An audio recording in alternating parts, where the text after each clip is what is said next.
Hey guys, thanks for tuning in to this presentation here, getting started. We want to understand the philosophy and approach of what we're doing. So when I went through the TPI screening, or TPI assessment and certification, which is the Titleist Performance Institute, they believe that there's an infinite amount of ways to swing the golf club, but there's only one efficient way to swing the golf club. So what our goal is for your body to restore range of motion, proper range of motion. We want to ask the joint and we want it to respond in the way that we want that joint to function. So we want the joint and the muscle groups around it to work in the way that it's supposed to optimize for performance. We want to wake up and engage proper muscle groups that should be working that might not be. So we're going to dig a little bit deeper into that, guys. So what we want to do is give you some background to what this program is going to entail. That way you can connect the science end to stuff and validate the purpose of what we're doing here. So first thing is we need to understand the joint by joint approach. If we were to start with your big toe all the way up to your neck, your body is going to work in a way of stability and mobility. Your big toe is mobility, middle of your foot stability, ankles mobility, knee is stability, hips mobility. Your body works in this ladder and sequence all the way from your big toe to your head. And what we want to do is sometimes we're going to have to add stability and sometimes we're going to have to increase mobility. Sometimes people are too hypermobile or we're going to have to add stability to a joint. But what we want to do is we want the joint to be able to require the movement that we're asking of it. So if you're limited in stability in your lower back, your hips might lack mobility. You're going to feel some lower back pain during your golf swing. If you don't have mobility in your T-spine area, which is in your rib cage, we're going to be asking more on your lower back and more on your hips. So what we want to do is we want to kind of find areas on you that might be a little bit more tight. We want to restore proper range of motion to that area. And by doing that, your swing is going to be able to move through a proper range of motion. So if you were to be working with a golf coach and he said, hey, Al, I need you to turn more on your backswing. We need to get your chest more towards me on the backswing. But if you're physically not able to do that, that's going to be asking a lot out of your body. So what our goal is your body's going to be able to meet the demands that it's asked to during your golf performance.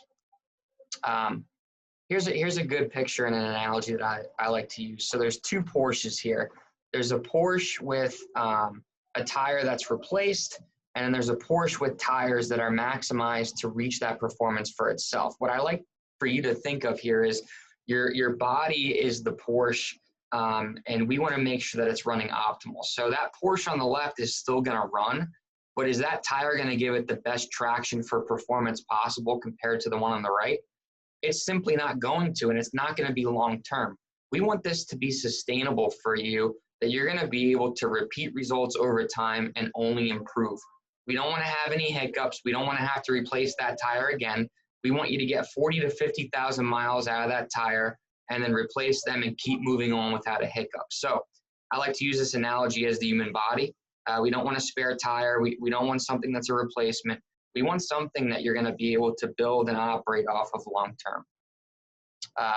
The core. So there's a picture here, guys, of the golf swing. There's a lot of muscle groups that are using the swing. I think it's severely underrated, the amount of muscle groups that people actually realize that are being used during a golf swing. We want to maximize all those. I always say that your core is only as strong, your body is only as strong as you allow it to be through your core. So we want your core strength to be really strong. Your core is going to be from your pelvis, I like to say all the way up to your head. So your core encompasses a lot of musculature. So we want to make your core nice and strong. We want to allow it for your hips to be in neutral alignment where everything's working properly, where you're maximizing the muscle groups of your abdomens and your obliques, your lower back, and all of those things. So the functionality we want to be operating correctly. So we want your core to be nice and strong. Proper steps for maximizing golf performance. This is my personal philosophy of what I take golfers through. First, we're going to take them through an assessment and a screening. Based off of that screening, we can see tighter areas that they might have. And what we're going to do is we're going to first restore range of motion to their body. So if I notice that their hips on the right side are limited, we want to restore that range of motion first. I'm not going to put them under a direct load of exercise because we want their body to be moving correctly first. So we're going to restore range of motion to a limited joint. If there's multiple joints, which most times is the case, then we're just going to get their body firing and working in the way that it's supposed to. Well, how do we do that? We do that by activating proper muscle groups to get them working. So when I say activate, we mean consciously contracting a certain area to fire that muscle group. We're waking that muscle group up. So a good example of this is hip bridges. You're going to activate your glutes.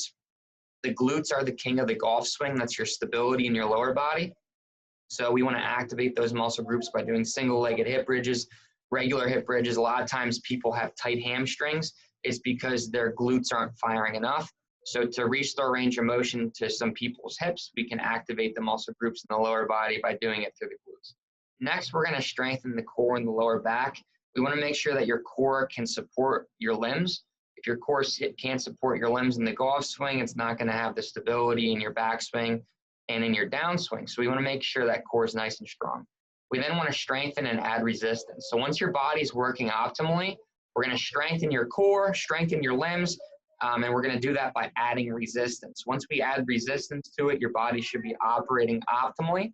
And from there, we're just building strength, and we're also going to be building rotational power. What two things will you increase in your performance? By optimizing the kinetic chain, I like to say we're going to increase your actual strength, which is going to increase your potential strength. So think of it like if you're maximizing your strength, you might be able to hit the ball 10 to 15 yards longer. Now, if you're fatiguing out at hole 10, but you go through this program and your body's a lot stronger, you might be able to carry that extra 10 to 15 yards to hole 18. That is the goal. If you fatigue at 10, we want you to be able to get through a full round. So if you find that your hips aren't firing as much on hole 10, 11, you're losing distance, we don't want that to be happening. So we're going to increase your actual strength of your body, which should allow your potential strength to remain at a higher position than it currently is. Can you fix your swing if these are not optimal? I think you can fix your swing, but you're going to be confined. Like I said, if a golf coach is telling you to get more turn in your backswing, but you physically can't, you are going to be restricted. So we want to get the muscle groups to be working optimally. Golf for strength. Brooks Koepka, Rory McIlroy, Tiger Woods, they're all doing this. They know how important this is for their golf game. If you really want to take it to the next level, these are all things that you have to be doing. I hope you enjoyed this presentation. This is a little background for you of how this can improve your golf game, and we look forward to you taking this class.